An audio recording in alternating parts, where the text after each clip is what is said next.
አሜሪካ የኢራንን ኢኮኖሚ ሙሉ በሙሉ ለማዳከም እና የአገዛዙን ለመለወጥ የሚያስችሉ ከባድ ማዕቀፎችንና አዲስ የኢኮኖሚ ጦርነት እቅድ ይፋ ማድረጓን አስታወቀች።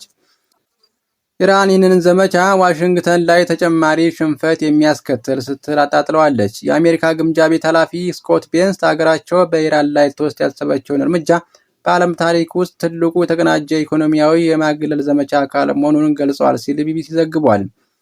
ከኢራን ጋር የንግድ ግንኙነት የሚፈጽሙ፣ ገንዘብ የሚያዘዋውሩ ወይም ነዳጅ የሚገዙ ማናቸውም ሀገራት ላይ ጠንካራ የአሜሪካ ማዕቀፍ እንደሚጣል አስጠንቅቀዋል።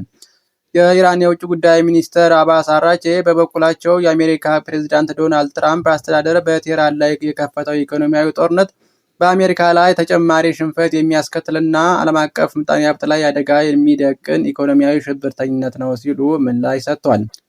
አራግቼ በኤክስ ገጻቸው ላይ የኢኮኖሚ ጦርነት የሚባለው ከአሜሪካ ቀውስ ትኩረትን ለማስቀየር የተወሰደ እንደሆነ በመግለጽ የሀገሪቱ ብሔራዊ ዕዳ 40 ትሪሊዮን ዶላር መድረሱን ከቀውሶቹ አንዱ አድርገው ጠቅሰውታል። ኢትዮጵያና አሜሪካ በመከላከያና ደህንነት መስኮች ሁለንተናዊ ስትራቴጂካዊ ትብብር ለመመስረት ታሪካዊ ስምምነት ላይ መድረሳቸው ተገለጸ።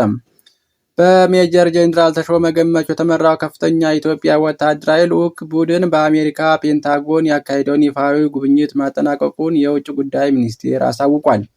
በፔንታጎን የአፍሪካ ጉዳዮች ምክትል ረዳት የመከላከያ ሚኒስቴር ብራያን ጄ ኤሊስ እና በሜጀር ጄኔራል ተሾመ ገመቹ የተመራው ውይይት የሁለቱን ሀገራት ወታደራዊና ዲፕሎማሲያዊ ግንኙነት ወደ ላቀ ስትራቴጂካዊ ደረጃ ለማሸጋገር አስችሏል ተብሏል። የስምምነቱ ማዕቀፍ ዘላቂ ብሔራዊ ጥቅምንና የጋራ ተጠቃሚነትን ለማረጋገጥ መተማመንን ለማጠናከርና እንዲሁም በአፍሪካ ቀንድና ቀጠናው ሰላምና መረጋጋት ለማስፈን ያለመ ነው ተብሏል። ሁለቱ ወገኖች የደረሱትን ስምምነቶች በፍጥነት ወደ ተግባር በመቀየር የወደፊት አጋርነታቸውን ለማጠናከር ጽኑ ቁርጠኝነት ማሳየታቸው ተሰምቷል። ልዑካን ቡድኑ በቆይታው ከሌሎች የአሜሪካ መከላከያ ተቋማት ከፍተኛ አመራሮች ጋር ሰፊ ውይይቶችንና የመስክ ጉብኝቶችን ማድረጉም ተነግሯል። የኤርትራ የስልጣን ሽግግር ውጥረት የቀይ ባህርን ቀጠና አዲስ አለመረጋጋት እንደሚያባብስ ተገለጸ።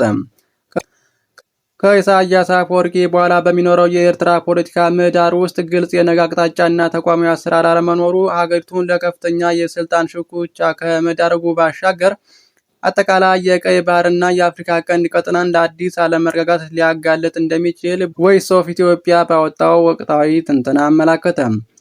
ዘገባው እንዳመላከተው ኤርትራ እንደ አውሮፓውያን አቆጣጠር ከ1993 ነፃነቷን ካወጀችበት ጊዜ አንስቶ በፕሬዝዳንት ኢሳያስ አፈወርቂ ፍጹማዊ አመራር ስር ስትተዳደር የቆየች ቢሆንም እስካሁን ህገ መንግስታዊ የስልጣን ሽግግር መዋቅራዊ ወይም የተሰየመ ምክትል ፕሬዝዳንት የላትም። ይህ ከፕሬዝዳንቱ ህልፈት ወይም ከስልጣን መልቀቅ በኋላ በሀገሪቱ ከፍተኛ የፖለቲካ ባዶነት የመፍጠር ስጋት ደቅኗል።